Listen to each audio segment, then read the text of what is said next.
കൊച്ചിയിൽ 80% മഴക്കാല ശുചീകരണം പൂർത്തിയായെന്നാണ് മേയറും നഗരസഭയും അവകാശപ്പെടുന്നത്. വാസ്തവം തിരിച്ചറിയാം.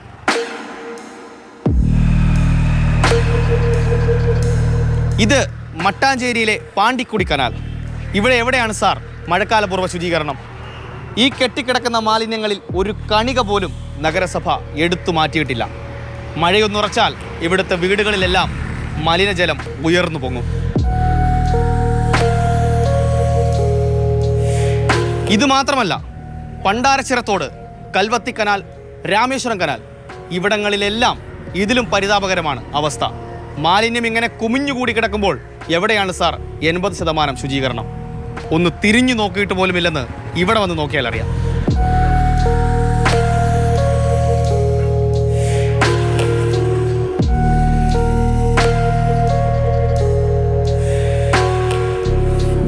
ഇത് മട്ടാഞ്ചേരി മാന്ദ്ര കനാൽ. ദുർഗന്ധം വമിക്കുന്ന ഈ വെള്ളം മഴയത്തുയർന്നു പോകുന്നത് ആലോചിക്കുമ്പോൾ സാർ പേടി തോന്നുന്നു. ഇതെന്താ ഇങ്ങനെ കിടക്കണം പറഞ്ഞാൽ ഇതിന്റെ അപ്പുറത്തെ കണ്ടീഷനാണ്, അത്ര വേസ്റ്റ് കണ്ടീഷനാണ്. ഇതിപ്പോ ഒരു കൊല്ലം കൊണ്ട് നമ്മളുടെ കൗൺസിലറിനെ വിളിച്ച് സ്ഥിരമായിട്ട് വീഡിയോസ് എടുത്തിട്ടുടനെ ഇപ്പൊ നിങ്ങൾ ഈ കാണുന്ന ചവറല്ല, ശരിക്കും പശുവിന്റെ ഒക്കെ കുടലും മണ്ടും വന്ന് കിടന്നിട്ട് ഇവിടെ കിടന്ന് ചീഞ്ഞ് ഈ വീട്ടുകാരൊക്കെ ഇവിടെ നിന്ന് മിക്കപ്പോഴും പോണമെന്ന് പറഞ്ഞാൽ അത്ര സ്മെല്ലാണ്, സഹിക്കാൻ പറ്റില്ല. ഇപ്പൊ നോക്കിയാൽ കാണാം, ആ കിടക്കണ കുടലാണ്.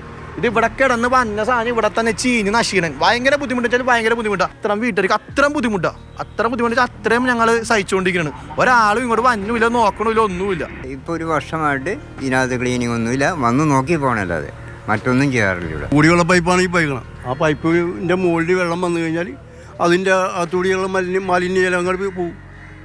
അതുകൊണ്ട് പല രോഗങ്ങളും കാര്യങ്ങളൊക്കെ ഉണ്ട്.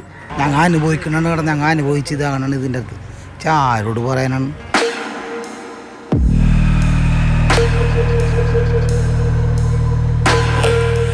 നഗരസഭയെ മാത്രം പഴിച്ചാൽ മതിയോ?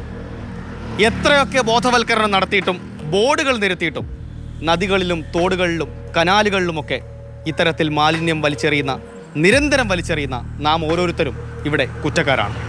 ക്യാമറമാൻ മനോജ് മാടശ്ശേരിക്കൊപ്പം ആദിത്യൻ ഓമനക്കുട്ടൻ, മാതൃഭൂമി ന്യൂസ്, കൊച്ചി.